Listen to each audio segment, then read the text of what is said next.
A qualidade do que comemos pode afetar as chances de uma pessoa ganhar peso? Neste vídeo, abordaremos os resultados de um dos primeiros artigos publicados pelos pesquisadores do Nutrinet Brasil, intitulados Scores Nova de Qualidade da Dieta e Risco de Ganho de Peso no Estudo de Coorte Nutrinet Brasil. Dados do Inquérito Nacional Vigitel realizado em 2023 mostram que 61,4% da população brasileira apresenta excesso de peso. Isso significa que, de 10 pessoas, 6 estão acima do peso, um fator de risco importante para outras condições de saúde como diabetes, doenças cardiovasculares e até câncer. Conversamos com a primeira autora do artigo, a professora e pesquisadora Francine Silva dos Santos, que falou conosco diretamente do Rio Grande do Sul. Francine é bacharel em nutrição, doutora em epidemiologia pela Universidade Federal de Pelotas e pós-doutora pelo Núcleo de Pesquisas Epidemiológicas em Nutrição e Saúde da Universidade de São Paulo. Atualmente é professora adjunta do Departamento de Nutrição da Universidade Federal de Ciências da Saúde de Porto Alegre. Nutrinet investiga diversas doenças e condições de saúde. Por que os pesquisadores escolheram o ganho de peso como primeira condição de saúde a ser analisada? O que ocorreu depois do primeiro ano de vigência da pesquisa? Esse artigo ele foi feito com os primeiros anos, o primeiro ano ali de estudo do Nutrinet Brasil, quando os participantes tinham aproximadamente 14 meses de acompanhamento. Era necessário pensar em desfechos que fossem de ocorrência na população, são exemplos desses desfechos: obesidade, diabetes, hipertensão. Então, que eu tenho maior número de pessoas que possam vir a desenvolver essas doenças, a gente pode pressupor que aqueles indivíduos que tiveram um ganho de peso substancial durante esse curto período de acompanhamento, eles têm um maior risco para vir a desenvolver excesso de peso ou obesidade. Os pesquisadores incluíram 9.551 participantes que haviam se cadastrado. Francine, qual o objetivo desse artigo? O objetivo do artigo foi avaliar a associação entre scores de qualidade da alimentação baseados na classificação de alimentos nova e o ganho de peso. Quem participa do Nutrinet Brasil sabe que existem 2 tipos de questionários que perguntam sobre a alimentação do participante. Como foram obtidos e avaliados os dados de consumo alimentar dos participantes? No Brasil, nós temos 2 instrumentos que avaliam o consumo alimentar dos participantes. O primeiro, que é o recordatório de 24 horas, que é aquele instrumento de sua alimentação em detalhe ontem, que ele é bem mais complexo, mais demorado de responder. E o segundo, que é utilizado nesse estudo, que foi o questionário alimentar simplificado.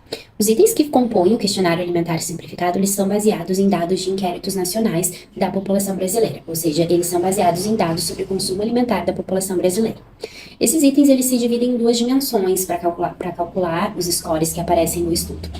A primeira dimensão, que é composta pelos aqueles alimentos in natura ou minimamente processados, que são aqueles que a gente tem evidência substancial na literatura de efeitos benéficos para a saúde, de proteção às doenças crônicas, que incluem as frutas, as verduras, legumes, cereais integrais, leguminosas e oleaginosas. E aí se tem essa lista de alimentos em que o participante, no formato de checkbox, ele vai responder se no dia anterior ele consumiu ou não.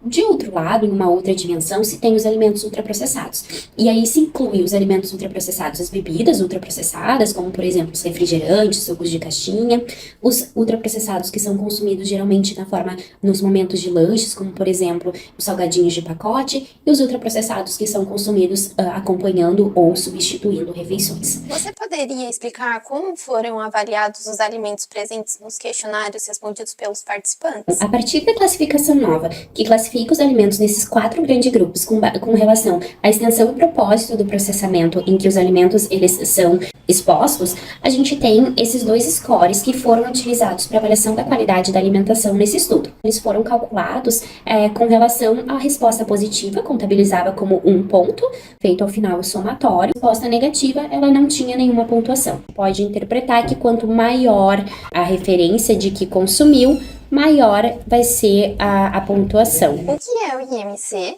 e por que ele foi utilizado como parâmetro para definir o ganho de peso? Ele é estimado a partir do peso dividido pela altura elevado ao quadrado.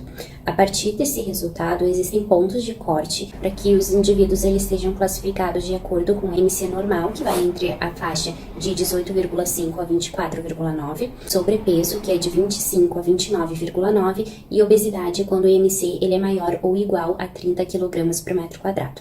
Ele é uma estimativa amplamente utilizada e permite também comparar esses resultados em diferentes países. Quais foram os principais resultados do estudo? Utilizando um instrumento que foi desenvolvido trazido para avaliação do consumo alimentar de acordo com a classificação de alimentos nova vão muito ao encontro do que já tem sido demonstrado na literatura, que é o consumo de alimentos ultraprocessados aumenta o risco para ganho de peso, enquanto, por outro lado, o consumo desses alimentos mais saudáveis, alimentos de origem vegetal, integrais, eles têm um efeito protetor para o ganho de peso. Como esses resultados podem impactar a vida da população A brasileira? gente está olhando para os alimentos saudáveis que fazem parte do padrão alimentar, ou seja, para o feijão, para aquelas frutas mais consumidas, a banana, os legumes, os vegetais, as leguminosas, e todos esses itens que fizeram parte desse instrumento, eles foram baseados em inquéritos nacionais e populacionais. E isso reforça esses resultados ainda mais as nossas diretrizes nacionais e a regra de ouro do Guia Alimentar para a população brasileira.